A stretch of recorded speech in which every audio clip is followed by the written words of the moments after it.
नमस्कार सर्वांना. करिअर पीक पॉईंट या चॅनलमध्ये मी सर्वांचं स्वागत करते. तर या व्हिडिओमध्ये आपण आज डिस्कशन करणार आहोत की बँकेचा जॉब कसा मिळवायचा किंवा जर बँकेत जॉब करायचा असेल एखाद्याला तर त्याची काय प्रोसिजर आहे याबद्दल मी पूर्ण आज डिस्कशन करणार आहे. तर सगळ्यांचं मी परत एकदा स्वागत करते चॅनलवरती आणि आपण व्हिडिओला सुरुवात करूया.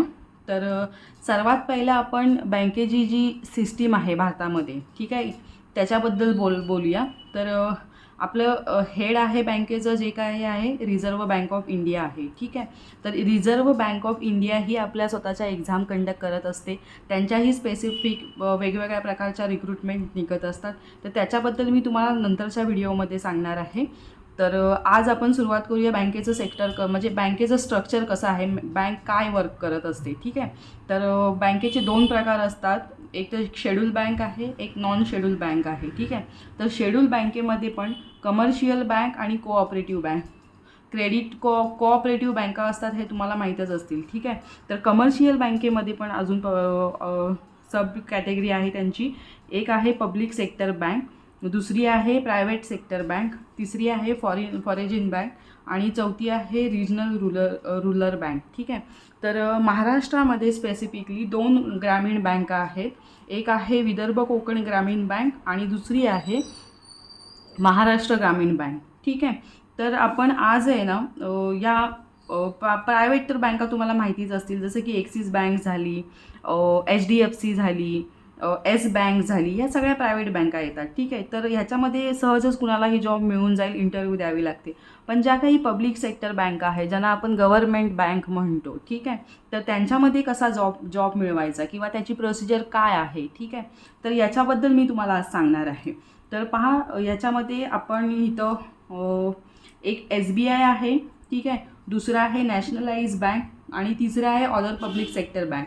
तर मी SBIबद्दल ही तुम्हाला एक वेगळा व्हिडिओ बनवणार आहे. SBI ही अशी बँक आहे, तीही जसं मी सांगितलं RBIबद्दल, RBI स्वतःच्या एक्झाम स्वतः कंडक्ट करते, तसंच SBIबद्दल आहे. SBI ही स्वतःच्या जेवढ्या काही रिक्रुटमेंट्स होतात त्याचं स्वतःच्या एक्झाम स्वतः कंडक्ट करत असते, ठीक आहे. तर SBIच्या रिक्रुटमेंटबद्दल आपण नंतर डिस्कशन करूया.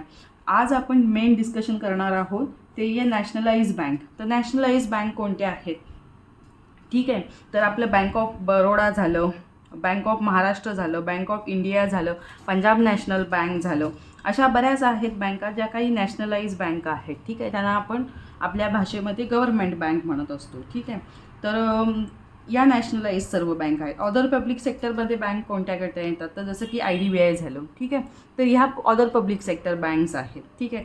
तर आज आपण नॅशनलाइज बँकेबद्दल बोलणार आहोत. त्यांच्या जी रिक्रुटमेंट होत असते तर त्याची काय प्रोसिजर आहे किंवा एज लिमिट काय आहे, क्वालिफिकेशन काय आहे, एक्झाम पॅटर्न काय असतो, एक्झामसाठी कोणकोणत्या सिलॅबस असतो, एक्झाम आपण किती वेळ देऊ शकतो, या सगळ्या गोष्टीबद्दल मी बोलणार आहे, ठीक आहे. तर आपण समोर त्याची सिलेक्शन प्रोसिजर काय आहे याच्याबद्दल बोलूया. तर पहा, याचं सिलेक्शन प्रोसिजर असं आहे की म्हणजे बँकेमध्ये तुम्हाला जर जॉब मिळवायचा असेल तर मोस्टली ना दोन पद्धतीनं तुम्ही जाऊ शकता. म्हणजे मेन तर तीन आहेत, जसं की एक RBI मी सांगितलं, RBI झाली स्वतःची एक्झाम कंडक्ट करते, IBPS झाली आणि SBI झाली, ठीक आहे. तर RBI SBI ह्यांच्याबद्दल आपण नंतर बोलूया. आज सध्या फोकस आपला आहे IBPSबद्दल. तर IBPSचा फुल फॉर्म आहे institute of banking and personal selection, ठीक आहे. तर ज्या काही नॅशनलाइज बँका आहेत त्यांच्यामध्ये जेवढं काही रिक्रुट्समेंट होणार आहे तर ह्याचं डिटेल्स म्हणजे जेव्हा IBPSच्या एक्झाम निघत असतात तर त्याच्यामध्ये पूर्ण दिलेलं असतं की कोणत्या बँकेसाठी किती व्हॅकन्सी आहे, ठीक आहे. तर त्या पद्धतीनं IBPS त्यांच्या एक्झाम कंडक्ट करत असते. तर जेवढ्या काही नॅशनलाइज बँका आहेत त्यांच्या सगळ्यांच्या रिक्रुटमेंट IBPSच्या थ्रू होत असतात, ठीक आहे. तर IBPSच्या थ्रू कोणकोणत्या रिक्रुटमेंट होतात किंवा कोणकोणती पदं असतात, कोणकोणते डेजिग्नेशन आहे ज्यांच्यात रिक्रुटमेंट होत असतात त्याच्याबद्दल बोलणार आहोत आपण. तर एक आहे बँक PO, प्रोबेशनरी ऑफिसर म्हणतात POला, आणि दुसरं आपण बघूया बँक क्लर्क आहे, ठीक आहे. तिसरं ह्याच्यामध्ये आहे RRB, ज्या मी सांगितल्या होत्या ग्रामीण बँका आहेत महाराष्ट्रामध्ये दोन, त्यांच्याही रिक्रुटमेंट होत असतात. जसं की ऑफिस असिस्टंट म्हणजे क्लर्कची ही पोस्ट आहे आणि चौथी आहे ऑफिसरची पोस्ट, ठीक आहे. या दोन म्हणजे जसं की क्लर्क आणि पी ओ असं दोन्ही झालं. ठीक आहे. याच्या व्यतिरिक्त ही एक एक्झाम अजून एक नोटिफिकेशन येत असतं ह्या IBPSच्या थ्रू, ज्याला म्हणतात SO स्पेशालिस्ट ऑफिसर.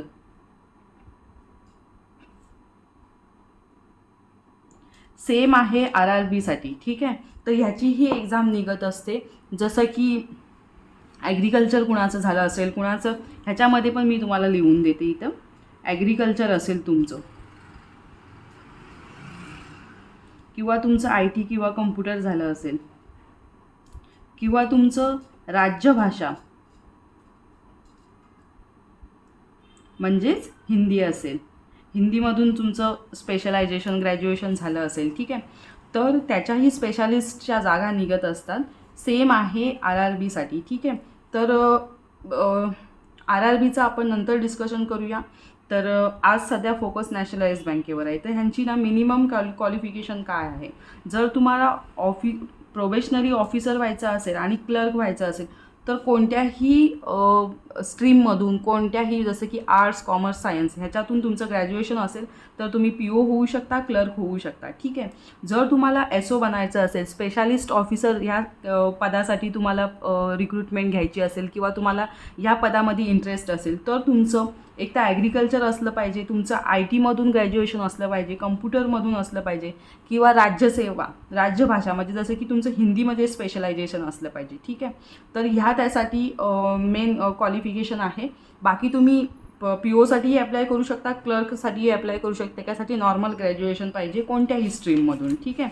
तर आता ह्याच्यामध्ये बघा, मी क्वालिफिकेशन नुसार म्हणजे POसाठी काय क्वालिफिकेशन पाहिजे आणि बँक क्लर्कसाठी काय क्वालिफिकेशन पाहिजे. ठीक आहे.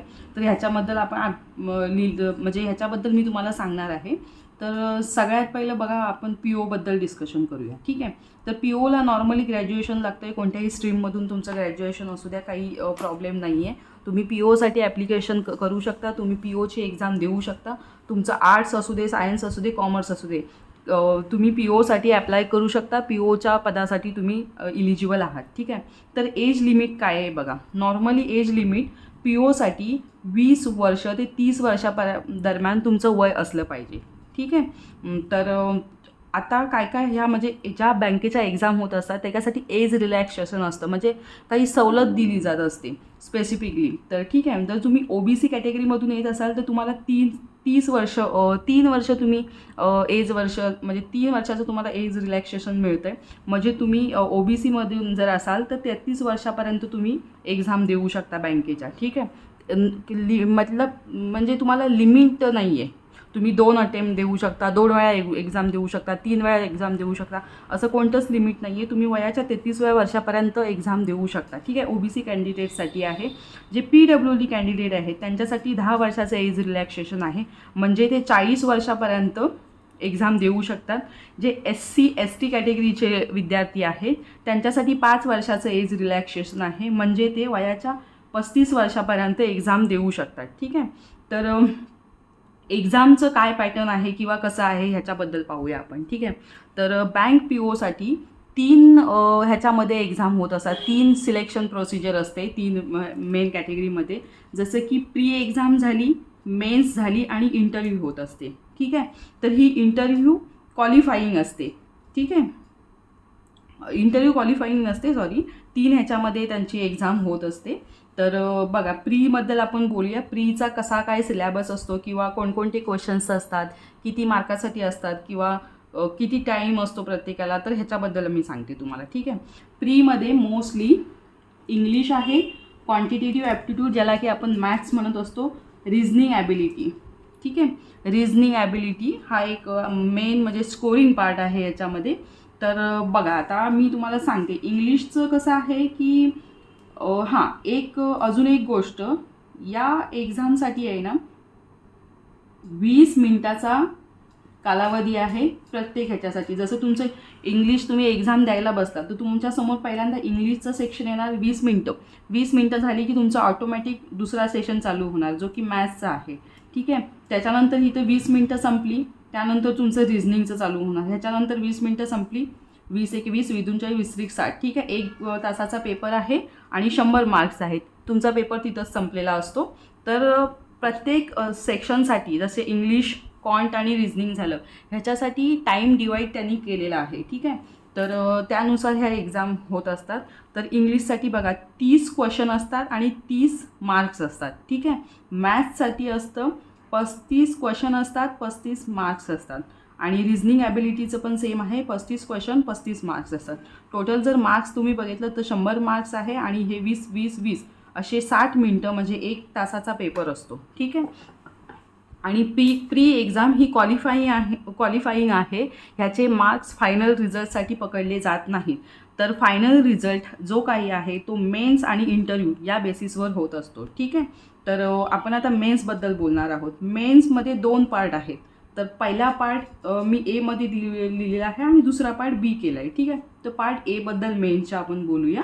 तर हा एक बघा पार्ट एमध्ये ना एक मेन पेपर असतो आणि पार्ट बीमध्ये आपल्याला लेटर रायटिंग असतं, जे की आपल्याला कम्प्युटरवर टाईप करावं लागतं. ठीक आहे.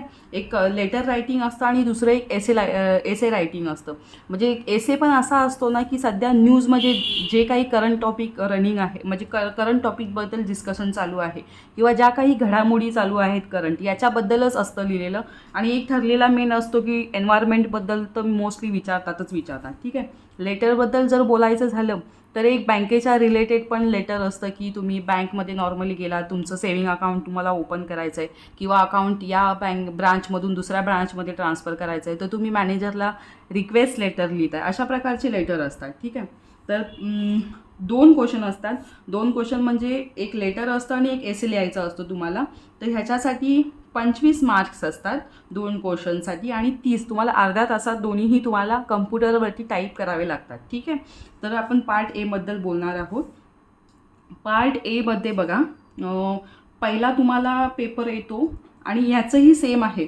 जसं मी इथं सांगितलं की तुमची 20 मिनटं झाल्याच्या नंतर तुमचा नेक्स्ट सेशन लगेचच चालू होत असतो. नेक्स्ट पार्ट जसं की इंग्लिश सुरू झाल्याच्या नंतर मॅथ्स, तसं तुमचे 20 मिनटं हे संपले दुसराच तुमचा सेशन चालू होत असतो. ठीक आहे. तर सेम आहे मेन्ससाठी पण. तर आपण त्याचा पेपर कसा काय असतो ते बघूया. पहिलं तर आहे रिझनिंग. ठीक आहे. रिझनिंगमध्ये बघा रिझनिंग आणि कम्प्युटर ॲबिलिटी. तर कम्प्युटरचे क्वेश्चन आणि रिझनिंग हे दोन्ही मिक्स असतात यामध्ये. याच्यासाठी 45 क्वेश्चन असतात आणि 60 मार्क्स असतात. ठीक आहे. तर रिझनिंगचे असे काही क्वेश्चन असतात ते एक क्वेश्चन 1.5 मार्क्सला असतो. ठीक आहे. त्याच्यामुळे हे 60 मार्क्स असतात ह्याच्यामध्ये आणि ह्या रिझनिंगसाठी 1 तासाचा तुम्हाला वेळ असतो. ठीक आहे. आणि दुसरा पेपर आहे इंग्लिश. ठीक आहे. इंग्लिश हा पण खूप स्कोरिंग आहे. मी नंतरच्या व्हिडिओमध्ये तुम्हाला सांगणार आहे की इंग्लिशमध्ये तुम्ही कसा स्कोर करू शकता किंवा तुमची इंग्लिश कशी इम्प्रूव्ह करू शकता. ठीक आहे. ह्याच्याबद्दल आपण नंतर डिस्कशन करूया. तर इंग्लिशसाठी बघा 35 क्वेश्चन आहेत आणि 40 मार्क्स आहेत. ठीक आहे. तर इंग्लिशमध्ये पण असे काही क्वेश्चन असतात ज्यांचं म्हणजे मार्क्स असतं ते 1.5 मार्कासाठी एक क्वेश्चन असतो आणि ह्याच्यासाठी पण 40 मिनटं वेळ आहे तुमच्याकडं. जसा हा 1 तास संपला त्यानंतर लगेचच तुमचं इंग्लिशचा पेपर चालू होत असतो. ज्याचे 40 मिनटं संपले त्यानंतर तुमचं तिसरा पेपर चालू होत असतो, जो आहे डाटा ॲनालिसिस अँड इंटरप्रिटेशन. ठीक आहे. तर हा डाटा ॲनालिसिस आणि इंटरप्रिटेशन हा असा क्वेश्चन आहे जसं की तुम्ही पाय चार्ट बघता, DI बघता. ठीक आहे. तर ह्याच्यावरून तुम्हाला म्हणजे क्वेश्चन असा असतो की DI असतात, पाय चार्ट असतात, ह्याची क्वेश्चन असतात ह्याच्यामध्ये मोस्टली. ॲनालिटिकल थोडंसं जास्त असतं ह्याच्यामध्ये. तुम्हाला ॲनालिसिस करावं लागतं की असं झालं तर काय होईल, तसं झालं तर काय होईल. तर याचं थोडंसं क्वेश्चन जास्त असतात. तर ह्याचं पण बघा 35 क्वेश्चन असतात आणि मार्क्स असतात 60. ठीक आहे. म्हणजेच ह्यांचं पण एका क्वेश्चनसाठी म्हणजे असे काही क्वेश्चन असतात जे लेंदी असतात. ठीक आहे. तर त्यांच्यासाठी 1.5 मार्काचा एक क्वेश्चन असतो आणि ह्याच्यासाठी पण वेळ आहे 45 मिनटं. ठीक आहे. त्याच्यानंतर एक दुसरा आहे GK आपण म्हणतो. चौथा पेपर तुमच्यासाठी असेल जनरल, म्हणजे ज्या काही करंट न्यूज आहेत, करंट घडामोडी होत असतात त्याच्याबद्दल, इकॉनॉमीबद्दल, बँकिंगच्या काही न्यूज आहेत. जसं बँकेचा पेपर आहे म्हटलं बँकिंगच्या न्यूज आल्याच त्याच्यामध्ये. ठीक आहे. तर हा पण एक स्कोरिंग पार्ट आहे. म्हणजे तुम्ही जनरल अवेअरनेस परफेक्ट असेल तुमचं तर तुम्हाला 40 पैकी 40 मार्क्स मिळू शकतात. ठीक आहे. म्हणजे 40 मार्क्स आहे, 40 क्वेश्चन तुम्हाला मिळतात आणि ह्याच्यासाठी ना 35 मिनटं आहे. जर तुमचं परफेक्ट असेल ना तर तुम्ही 10 मिनटात ही जनरल अवेअरनेसचा पेपर संपवू शकता. ठीक आहे. पण त्यासाठी तुम्हाला थोडा स्टडी करावा लागेल, जनरल अवेअरनेसची पूर्ण नॉलेज तुम्हाला ठेवावं लागेल. ठीक आहे. तर पार्ट बीबद्दल आपण बोललेलोच आहे. 2 लेटर रायटिंग असतं आणि एसे असतं. 2 मार्क झाले. तर 2 क्वेश्चन झाले आणि मार्क्स आहेत 35 मार्कासाठी असतं आणि वेळ आहे 30 मिनिट. ठीक आहे. आता सगळ्यात मेन गोष्ट, जसं मी सांगितलं प्री आणि मेन्समध्ये, तर ह्यासाठी निगेटिव्ह मार्किंग आहे. ठीक आहे. तर निगेटिव्ह मार्किंग म्हणजे काय, तर जर तुमचा एक क्वेश्चन रॉंग आला याच्यामध्ये कशामध्येही, तर तुमचा जो काही एक क्वेश्चन बरोबर आलेला असेल त्याच्या 0.25% म्हणजे एक मार्क्सचे 0.25 मार्क्स काटले जातात ह्याच्यातून. ठीक आहे. म्हणजेच ह्याचा अर्थ असा निगेटिव्ह मार्किंगचं, जर तुमचे 4 क्वेश्चन बरोबर आले असतील आणि तुमचा एक क्वेश्चन चुकला असेल तर तुम्हाला 3च मार्क मिळणार. ठीक आहे. तर ह्याच्यासाठी असं आहे की स्टडी करावा लागतो व्यवस्थित. निगेटिव्ह मार्किंग असल्यामुळं तुम्ही अंदाजे कुठचंही उत्तर लिहू नाही शकत. जर तुम्हाला कॉन्फिडन्सच असेल की मला माझं हे उत्तर बरोबर आहे, तर त्याच वेळी तुम्हाला त्या क्वेश्चनला टिक मार्क करायचे किंवा त्या क्वेश्चनचा आन्सर तुम्हाला कॉन्फिडन्स असेल तरच लिहायचं आहे. अदरवाईज तुम्ही त्या क्वेश्चनसाठी म्हणजे त्या क्वेश्चनला स्किप करू शकता निगेटिव्ह मार्किंग असल्यामुळं, कारण की त्याचा काहीच उपयोग नाही आहे. प्लस एक अशी मेन गोष्ट आहे, बोनस पॉईंट म्हणू शकतो आपण IBPSकडून, जर तुम्ही 10 क्वेश्चन सॉल्व केले, ठीक आहे, 10च्या 10 तुमचे क्वेश्चन करेक्ट आहेत, तर तुम्हाला ह्याच्यामध्ये बोनस पण भेटतो. बोनस असा आहे की तुम्हाला 2 मार्क एक्स्ट्राही मिळतात. आता त्यांचं एक कॅल्क्युलेशन असतं IBPSवाल्यांचं, नॉर्मलायझेशन म्हणतात त्याला बँकिंगच्या लँग्वेजमध्ये. तर तुमचे जर 10 क्वेश्चन एकदम करेक्ट असतील तर तुम्हाला कदाचित 2 मार्क एक्स्ट्राही मिळतील, 3 मार्क एक्स्ट्रा मिळतील, 4 मार्क्स एक्स्ट्रा मिळतील. तर ती पेपरची लेवल कशी आहे त्याच्यावरून ह्या गोष्टी ठरत असतात. ठीक आहे. तर हा एक झाला. तर निगेटिव्ह मार्किंग सेम जसं मी सांगितलं प्रीसाठी आहे, सेम आहे मेन्ससाठी. ठीक आहे. पार्ट बीसाठी निगेटिव्ह मार्किंग नसणार आहे, फक्त पार्ट एसाठी असणार आहे. जे काही हे 4 पेपर सांगितले यांनाही सेम निगेटिव्ह मार्किंग आहे. तुमचे 4 क्वेश्चन तुम्ही जर सॉल्व करताय त्याच्यामध्ये तुमचे 3 क्वेश्चन बरोबर येतात आणि एक क्वेश्चन चुकतोय तर तुमचे मार्क्स असणार आहेत 3, तुम्हाला 3 मार्क्स मिळणार आहेत. ठीक आहे. म्हणजे 4 क्वेश्चन मागे जर एक क्वेश्चन चुकतोय तुमचा तर 3 तुम्हाला मार्क्स मिळणार आहेत. ठीक आहे. तर ह्याच्यामध्ये बघा, आता आपण बँक क्लर्कबद्दल बोलूया. ठीक आहे. बँकेचं POचं पूर्ण झालेलं आहे मी तुम्हाला सांगून. डिटेल्समध्ये तर मी व्हिडिओ नंतर बनवेलच. मी तुम्हाला एक ओव्हरऑल अंदाज देते की काय बँकेचं स्ट्रक्चर असते किंवा बँकेत नोकरी करायची असेल तर काय काय प्रोसिजर असते ह्याच्याबद्दल सांगणार आहे. ठीक आहे. तर बँकेचं क्लर्कचं बघा, ह्याच्यासाठी पण क्वालिफिकेशन सेम आहे की तुम्हाला कोणत्याही स्ट्रीममधून किंवा आर्ट्स, कॉमर्स, सायन्स ह्याच्यामधून तुमचं ग्रॅज्युएशन झालं पाहिजे. त्याच्यानंतर एज लिमिट बघा बँकेसाठी 20 वर्ष ते 28 वर्षापर्यंत आहे. ठीक आहे. POमध्ये होतं 20 ते 30 वर्षापर्यंत, पण ह्याच्यामध्ये 20 ते 28 आहे. त्याच्यानंतर बघा एज रिलॅक्सेशन, म्हणजे जसं की काही विद्यार्थ्यांना सवलत मिळते एजमध्ये. ठीक आहे.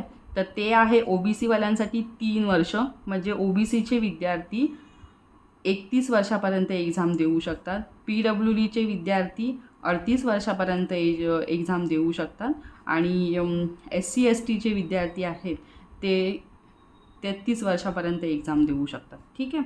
तर हे क्लर्कसाठी झालं. तर एक्झामचं बघा कसं आहे. एक्झाम आहे प्री मेन्स. ठीक आहे. याच्यामध्ये इंटरव्ह्यू नाही आहे. बँकेच्या क्लर्कसाठी इंटरव्ह्यूची गरज नाही आहे. फक्त POसाठी तुम्हाला बँकेचा इंटरव्ह्यू द्यावा लागतो. जर तुम्ही क्लर्क म्हणून तुम्हाला जॉईन करायचं असेल बँकेमध्ये तर फक्त आणि फक्त तुम्हाला प्रीची एक्झाम द्यावी लागते. प्रीची एक्झाम पास झाल्याच्यानंतर तुम्ही मेनसाठी क्वालिफाय असता. ठीक आहे. इंटरव्ह्यूची गरज नाही आहे. तर प्रीचा सिलेबस काय आहे बघा. प्रीचा सिलेबस सेम आहे बँक POसाठी आणि क्लर्कसाठी. बँकेचा प्रीचा एक सिलेबस सेमच आहे. इथंही 20 मिनिट आहेत. 20 मिनिटानंतर तुमचा नेक्स्ट सेशन चालू होतो आहे. इंग्लिशचा पहिला पेपर असणार आहे तुमचा, त्याच्यामध्ये 30 क्वेश्चन 30 मार्क्स असणार आहेत. नंतर क्वांटिटेटिव्ह ॲप्टिट्यूड ज्याला की आपण मॅथ्स म्हणत असतो त्याचे 35 क्वेश्चन असणार आहेत, 35 मार्क्स. 20 मिनिटासाठी 20 मिनिटाचा तुम्हाला टाईम मिळणार आहे. ठीक आहे. त्यानंतर रिझनिंग येतं. रिझनिंगमध्ये पण 35 क्वेश्चन असणार आहेत आणि 35 मिनिट मार्क्स असणार आहेत आणि 20 मिनिटाचा वेळ असणार आहे. ठीक आहे. तर एक मेन गोष्ट सगळ्यात मी आधी सांगते की बघा असं आहे की ह्यांचा कुठं असा स्पेसिफिक क्रायटेरिया नाही आहे की तुम्हाला एवढेच मार्क्स पडले पाहिजेत तर तुम्ही क्वालिफाय करताय. ह्याच्यामध्ये मेरिट बेसिसवर असतं. म्हणजे जशा जागा असतील, ठीक आहे, जर 100 जागा आहे तर 100 जागेसाठी 1000 मुलांना बोलवलं जातं मेन्स एक्झामसाठी, ठीक आहे. जर म्हणजे त्या बेसिसवर हायेस्ट टू लोएस्ट अशा प्रकारे कट ऑफ लागत असतो. जो हायेस्ट मार्क आहे त्याच्यापासून सुरुवात करून ज्याचे लोएस्ट म्हणजे जो 1000व्या क्रमांकावर येत असेल उतरत्या क्रमाने, तर तिथं तो कट ऑफ लागत असतो. जो शेवटचा मुलगा 1000वा त्याचा नंबर असणार आहे, ठीक आहे. तो तुम्हाला जास्तीत जास्त स्कोअर करावा लागेल यामध्ये, ठीक आहे. तर ह्याच्यासाठी असं काही स्पेसिफिक क्रायटेरिया नाही आहे की तुम्हाला 30% मिळाले किंवा तुम्हाला 30 मार्क्स मिळाले तर तुमचं सिलेक्शन होणार आहे किंवा तुम्ही प्री एक्झाम क्वालिफाय होणार आहे, क्लिअर करणार आहे, असं काहीच नाही आहे, ठीक आहे. तर तुम्हाला जास्तीत जास्त स्कोअर करावा लागणार आहे. त्याच्यानंतर बघा टोटल मार्क्स 100 आहेत. ह्याच्यासाठी पूर्ण केलं कॅल्क्युलेशन 1 तास तुम्हाला वेळ आहे, ठीक आहे. त्याच्यानंतर मेन्समध्ये बघा, मेन्सचं थोडं POचं आणि क्लर्कचा सिलेबस किंवा पॅटर्न थोडा वेगळा आहे, ठीक आहे. तर त्याचं बघा जनरल फायनान्शियल अवेअरनेस आहे, ठीक आहे. फायनान्शियल अवेअरनेस म्हणजे बँकेच्या एक्झाम रिलेटेड ज्या काही न्यूज आहेत किंवा जसं की प्रधानमंत्री मोदीजी जी आहेत त्यांनी जर कुठे बाहेर दौरा असेल तर तिथंही त्या बऱ्याच, जसं की वर्ल्ड बँक झाली ह्यांच्याशी, प्रत्येक देशासोबत काही ना काहीतरी त्यांचे असं म्हणजे MOU साइन होत असतात. तर त्याच्याबद्दलच्या ज्या काही करंट न्यूज आहेत त्यांचं जनरल अवेअरनेस त्याच्यासाठी मेन इम्पॉर्टंट आहे. आणि बँकेच्या क्लर्कसाठी जर तुम्ही क्लर्कची एक्झाम देत आहे तर त्यासाठी तुम्हाला जनरल अवेअरनेस खूप स्ट्रॉंग करावं लागतं. कारण की इथं जर तुम्ही पाहिलं तर 50 क्वेश्चन आहेत आणि 50 मार्क आहे, ठीक आहे. तर हा खूप मोठा स्कोरिंग आहे पॉईंट. तर तुमचं जर करंट अफेअर जर तुमचं स्ट्रॉंग असेल तर इथंच तुम्हाला स्कोरिंग पार्ट होऊन जात असतो, ठीक आहे. ह्याच्यासाठी 35 मिनिट वेळ आहे. इंग्लिशचंही झालं 40 क्वेश्चन आहे, 40 मिनिट वेळ आहे. 40 क्वेश्चन 40 मार्क्स आहेत आणि 35 मिनटं वेळ आहे, ठीक आहे. तिसरं झालं रिझनिंग आणि कम्प्युटर, ठीक आहे. तर कम्प्युटरचं पण इथं खूप जास्त स्कोरिंग असतो. ह्याच्यामध्ये 15-20 क्वेश्चन तुम्हाला कम्प्युटरचे मिळूनच जातील. आणि बँकेच्या POच्या कम्पेअर करता रिझनिंग इथं थोडंसं इझी असतं. तर 50 क्वेश्चन्स आहेत आणि 60 मार्क्स आहेत. इथं पण ना कम्प्युटरचं जे क्वेश्चन असतात ते एका मार्कासाठीच असतात, पण ते रिझनिंगचे क्वेश्चन्स आहेत ते एखाद दुसरा क्वेश्चन त्याच्यामध्ये असा तुम्हाला सापडेल जो की 1.5 मार्कासाठी असणार आहे, ठीक आहे. तर ह्याच्यामध्ये पण 50 क्वेश्चन असतात, 60 मार्क्स असतात आणि 45 मिनटं त्याचा वेळ असतो, ठीक आहे. त्याच्यानंतर क्वांटिटेटिव्ह ॲप्टिट्यूड ज्याला की आपण मॅथ्स म्हणतो. तर ह्याच्यामध्ये मॅथ्सचे बरेच काही क्वेश्चन्स असतात. ह्याच्यामध्ये जसं POमध्ये बघितलं आपल्याला डाटा इंटरप्रिटेशन म्हणजे जे DI असतात, ठीक आहे, पाय चार्ट, लाईन ग्राफ, ठीक आहे, ह्याच्यावरची क्वेश्चन्स असतात किंवा ॲनालिसिस टाईपवरचे क्वेश्चन असतात. तर ह्याच्यामध्ये ना क्लर्कमध्ये स्पेसिफिकली मॅथ्सचे जे काही प्रॉब्लेम्स आहेत जसं बोट आणि स्ट्रीम झालं, तर असे बरेच म्हणजे क्वेश्चन्स असतात. तर त्याचे 50 क्वेश्चन्स असतात, 50 मार्क्स असतात आणि 45 मिनटं वेळ असतो तुमच्यासाठी, ठीक आहे. तर टोटल जर क्वेश्चन तुम्ही बघितलात तर 200 क्वेश्चन्स असतात, ठीक आहे. आणि तुमच्याकडे टाईम आहे 2 तास 40 मिनटं, ठीक आहे. 2 तास 40 मिनटामध्ये तुम्हाला हे 200 क्वेश्चन चालू करायचे आहेत. आणि प्रत्येक क्वेश्चनसाठी जसं मी सांगितलं तुमचा पहिल्यांदा जर सुरू झाला आहे जनरल अवेअरनेस आणि फायनान्शियलचा सेशन जर चालू होत असेल तर 45 मिनटानंतर तुमचा नवीन दुसरा सेशन चालू होत असतो, ठीक आहे. त्याच्यामुळे तुम्हाला स्पीड वाढवावा लागतो. क्वेश्चन सॉल्व करण्यासाठी तुमची प्रॅक्टिस तेवढी असावी लागते, ठीक आहे. इथेही निगेटिव्ह मार्किंग सेमच आहे. 4 क्वेश्चनमध्ये तुमचं जर एक क्वेश्चन जर चुकतोय तर तुम्हाला 3 मार्क्स मिळणार आहेत, ठीक आहे. तर सेम आहे प्रीसाठी, मेनसाठी, सगळ्यांसाठी निगेटिव्ह मार्किंगचा हा सेमच आहे, ठीक आहे. तर सॅलरी किती मिळते बघा. मेन तर आपल्यासाठी तेच असतं, आपण एखादा जॉब करतोय तर आपला मेन उद्देश तोच असतो की आपल्याला पैसा आपल्याला हवा असतो, ठीक आहे. तर सॅलरीबद्दल बोलूया. तर बघा बँक POची सॅलरी किती असते. तर एक बेसिक असतं, त्याच्यावरती सगळ्या गोष्टी डिपेंड असतात. बेसिक नंतर किती काय सॅलरी इन्क्रीमेंट होणार आहे, ठीक आहे. तर बँकेच्या POचं बेसिक आहे. नॉर्मली ज्या नॅशनलाइज बँक आहेत त्यांच्याबद्दल आपण बोलतो आहे. SBIची सॅलरी स्ट्रक्चर वेगळी असते, RBIची सॅलरी स्ट्रक्चर वेगळी असते. आणि ज्या काही प्रायव्हेट बँका आहेत त्यांच्याही सॅलरी स्ट्रक्चर खूप जास्त वेगवेगळं असतं, ठीक आहे.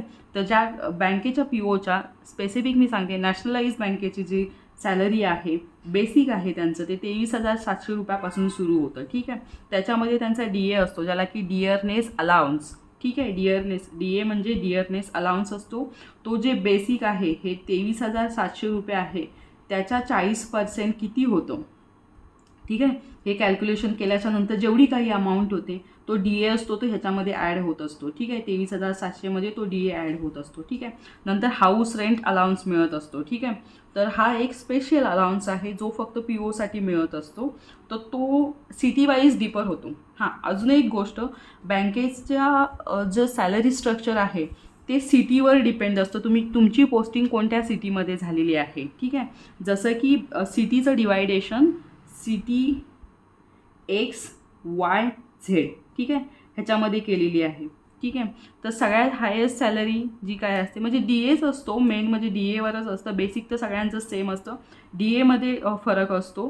तर X सिटीमध्ये सॅलरी जास्त बनत असते, Yमध्ये त्याच्यापेक्षा थोडीशी कमी आणि Zमध्ये त्याच्यापेक्षा थोडीशी कमी. तर हायेस्ट Xमध्ये असते तुम्ही कुठच्या सिटीमध्ये आहात. जसे मुंबई झाली, मुंबई ही मेट्रो सिटी आहे. सगळ्या ज्या काही मेट्रो सिटी आहेत ते X याच्यामध्ये येतात. आणि त्याच्यानंतर जसं की झालं पुणे झालं किंवा नागपूर झालं, नागपूर नाही म्हणताय ना, नागपूर तर मेट्रो सिटी आहे. नाशिक झालं, या सगळ्या ज्या काही आहेत त्या Y सिटीमध्ये येतात. आणि जर एखाद्याची पोस्टिंग ग्रामीण भागात असेल, ठीक आहे, तर त्या Y सिटीमध्ये येत असतो. ठीक आहे. तर चल ह्याच्यामध्ये आपण पाहूया HRA काय आहे. ठीक आहे. तर HRA बघा, त्याला 7 ते 8% मिळत असतो या बेसिकचं. जेवढे काही कॅल्क्युलेशन आहे ते ह्याच्यामध्ये ॲड होत असते. एक POला स्पेशल अलाउन्सेस मिळत असतो. ठीक आहे. तर तोही 7 ते 8% असतो. तोही यात जेवढं कॅल्क्युलेशन होत असतं त्याच्यानंतर त्याच्यामध्ये ॲड होत असतो. ठीक आहे. त्याच्यानंतर स्पेसिफिक एक सिटी वाईज त्यांना सिटी कम्पेन्सेटरी अलाउन्स मिळत असतो. तो पण 3 किंवा 4% असतो. हे सगळं कॅल्क्युलेशन बेसिकवर होत असतं. जेवढं बेसिक आहे त्याच्या पर्सेंटेजमध्ये कॅल्क्युलेशन होत असतं. ठीक आहे. त्याच्या व्यतिरिक्त कुठचे अलाउन्सेस मिळत असतात ते बोलूया. एक ट्रॅव्हल अलाउन्स मिळत असतो. तुम्हाला भारत दर्शन किंवा तुमचं संपूर्ण भारताचं दर्शन करायचं असेल त्याच्यासाठी पण तुम्हाला वर्षातून 2 वर्षातून एक वेळ तुम्ही बाहेर जाऊ शकता. त्याच्यानंतर पेट्रोल आणि डिझेल अलाउन्सेस मिळत असतात. ठीक आहे. त्यासाठी तुमच्या नावावर, स्वतःच्या नावावर गाडी असली पाहिजे. ठीक आहे. इलेक्ट्रिक गाडीसाठी हे ॲप्लिकेबल नाही आहे. ज्या काही पेट्रोल डिझेलवरच्या गाड्या आहेत त्यांच्यासाठी आहे. तर POसाठी ज्या काही नॅशनलाइज बँका आहेत तर त्यांना 40 ते 50 लिटर, ठीक आहे, पर मंथ पेट्रोल मिळत असतं. तर सध्याचा जो काही पेट्रोलचा रेट असेल त्याच्यापेक्षा 1-2 रुपये एक्स्ट्रा पेट्रोलच्या रेटने तुम्हाला 40 ते 50 लिटर पर मंथ तुम्हाला पेट्रोल मिळत असते. ठीक आहे. तर हा एक खूप मोठा ॲडव्हान्टेज आहे याच्यामध्ये. प्लस एक लीज अकोमोडेशन असतं. जर तुम्ही PO म्हणून बँकेत जॉईन होत आहे तर तुम्हाला बँकेकडून राहण्यासाठी घर मिळत असतं. त्याचे जे काही चार्जेस, जे काही पैसे आहेत ते बँक मंथली पे करत असते. तुम्हाला 1 रुपयाही पे करायची गरज पडत नाही. ठीक आहे. त्याच्यानंतर मेडिकलचा जो काही खर्च आहे तो बँकेकडून होत असतो. जर बँकेचे एम्पॅनल हॉस्पिटल असतात, बँकेकडून काही हॉस्पिटल असे असतात ते बँकेच्या एम्पॅनल केलेले असतात बँकेला. ठीक आहे, लिंक केलेले असतात. तर तुम्ही तिथे जाऊन जर उपचार करत असाल तुम्ही तुमच्या डिपेंडंट फॅमिलीसोबत, ठीक आहे, म्हणजे तुमची वाईफ झाली, तुमची मुलं झाली, तुमची आई वडील जर तुमच्यावर डिपेंडंट असतील फायनान्शियली, तर त्यांचाही मेडिकलचा जो काही खर्च आहे तर ते हॉस्पिटलमधून केला जातो. ठीक आहे. याच्या व्यतिरिक्त जर तुम्ही एखाद्या प्रायव्हेट हॉस्पिटलमध्ये जर करत असाल उपचार, ठीक आहे, तर त्याचे जे काही पैसे आहे ते स्टार्टिंगला तुम्हाला पे करावे लागतात. त्याच्यानंतर बँकेकडून ते रिएम्बर्समेंट म्हणजे ते तुम्हाला पैसे परत वापस मिळतात. ठीक आहे. तर हा एक बँक जॉईन करण्याचा खूप मोठा फायदा आहे. याच्या व्यतिरिक्त मेन अजून मी एक तुम्हाला सांगते बँक जॉईन करण्याचा. बघा, जर तुम्ही घर खरेदी करताय, ठीक आहे, तर तुम्ही समजा आहात PNGमध्ये जॉबला, ठीक आहे, तर तुम्ही PNGमधूनच लोन घेताय बँकेसाठी. तर ॲज अ एम्प्लॉई म्हणून तुम्हाला बँकेकडून खूप जास्त कन्सेशन मिळत असतं. जर तुम्ही कस्टमर म्हणून बँकेत गेलात, जर तुम्ही कस्टमर म्हणून बँकेत जाताय तर तुम्हाला 8 ते 9% म्हणजे 8 ते 9% तुम्हाला इंटरेस्ट रेट लागत असतो विथ CI कंपाऊंड इंटरेस्ट. ठीक आहे, ज्याला चक्रवर्ती व्याज म्हणतात ते कंपाऊंड इंटरेस्ट म्हणून लागत असतो. आणि जर तुम्ही एम्प्लॉई म्हणून तुम्ही बँकेतून घर खरेदी करताय किंवा घर खरेदी करण्यासाठी लोन घेताय, तर तेच तुम्हाला 6 ते 7 विथ SI सिम्पल इंटरेस्ट. ठीक आहे. तर तुम्ही 30 लाखाचं जर लोन घेतलं असाल, ठीक आहे, 30 लाखाचं जर लोन घेतलं असाल, तर तुम्ही नॉर्मल कस्टमर आणि बँक एम्प्लॉई याच्यामध्ये जर फरक काढलात, ठीक आहे, तर ते 7 ते 8 लाखाचा डिफरन्स येतो, जो की एक नॉर्मल कस्टमर एक्स्ट्रा इंटरेस्ट जास्त पे करत असतो ॲज अ कम्पेअर करता एम्प्लॉई, जो एक बँकेचा एम्प्लॉई आहे. ठीक आहे. याच्या व्यतिरिक्त खूप साऱ्या अलाउन्सेस आहेत. तुम्हाला जर मोबाईल रिचार्ज अलाउन्सेस मिळत असतो दर पर मंथला तुम्हाला. त्याच्यानंतर वर्षातून 4 वर्षातून एक वेळ का 5 वर्षातून एक वेळ, मला कन्फर्म नाही माहिती आहे, तुम्हाला एक सूटकेस अलाउन्स मिळत असतो. म्हणजे तुम्हाला एक सूटकेस बॅग आपण म्हणतो, कम्प्युटर बॅग टाईप, तर तेही घेण्यासाठी तुम्हाला बँकेकडून पैसे दिले जातात. 4 वर्षातून एक वेळा तुम्हाला मोबाईल खरेदी करण्यासाठी पैसे बँकेकडून दिले जातात. असे भरपूर काही काही अलाउन्सेस आहेत जे बँक प्रोव्हाइड करत असते ॲज अ बँक PO. आणि जसं जसं तुमचं प्रमोशन होत असतं, तुम्ही bank PO probationary officer join करताय, तर POचं 2 वर्षाचा प्रोबेशन असतो. म्हणजे तो बँकेत कन्फर्म नसतो, ॲज अ तो कॉन्ट्रॅक्ट म्हणता येणार नाही, म्हणजे त्याचं प्रोबेशन चालू असतो. ठीक आहे.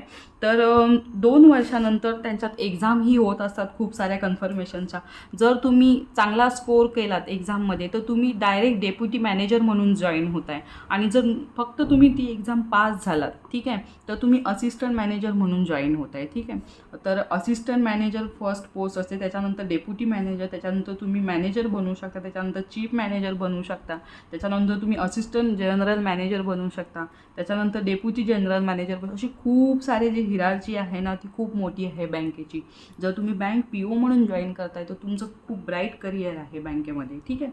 तर आता आपण क्लर्कच्या सॅलरीबद्दल बोलूया. ठीक आहे. तर क्लर्कची सॅलरी ज्या काही नॅशनलाइज बँका आहेत त्याच्यामध्ये 19,900 म्हणजे ऑलमोस्ट 20,000 बेसिक आहे त्यांचं. ठीक आहे. तिथपासून चालू होते. ठीक आहे. आणि यांचा बघा, ह्यांना HRही मिळत असतो, हाऊस रेंट अलाउन्स, DA मिळत असतो, डिअरनेस अलाउन्स. ठीक आहे. त्याच्यानंतर प्लस ट्रॅव्हल अलाउन्सेसही मिळत असतो, मेडिकल अलाउन्स पण मिळत असतो, पेट्रोल अलाउन्सही मिळतो. पेट्रोल अलाउन्स कम्पेअर करता बँक POच्या ह्यांना थोडासा कमी असतो. ठीक आहे. लेकिन पण पेट्रोल अलाउन्स मिळत असतो, पेट्रोल किंवा डिझेल अलाउन्स तुम्ही घेऊ शकता. ठीक आहे. तर नॉर्मली मोठामोठी बोलायचं झालं तर बँकेच्या क्लर्कची सॅलरी 32 ते 33,000 जाते. ठीक आहे. आणि जर POची कंपेअर केली तुम्ही, ते 50 ते 55,000 रुपये पर मंथ तुम्ही घेऊ शकता ॲज अ PO. आणि बँक म्हणून क्लर्क म्हणून तुम्ही जॉईन करताय, तर तुमची सॅलरी 33,000 असते. ठीक आहे. तर हे मी तुम्हाला नॉर्मली बँकेचं कसं काय स्ट्रक्चर आहे, म्हणजे तुम्ही बँकेत जर तुम्हाला वाटत असेल की मला ॲज अ बँकेत जॉईन करायचं आहे, बँक म्हणून जॉईन करायचं आहे, PO असेल, क्लर्क असेल किंवा स्पेशालिस्ट ऑफिसर असेल, तर त्याची काय काय प्रोसिजर आहे हे मी तुम्हाला सांगितलं. ठीक आहे.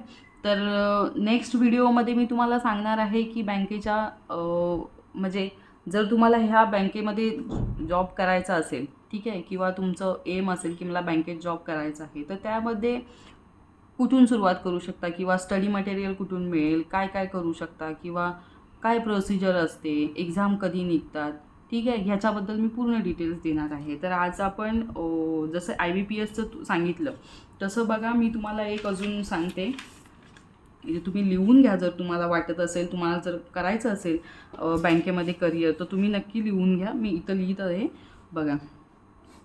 जसं मी सांगितलं, IBPSच्या ज्या काही नॅशनलाइज बँका आहेत त्या त्यांच्या सगळ्या एक्झाम IBPS कंडक्ट करत असते. तर IBPS.in हे स्मॉलमध्ये आहे.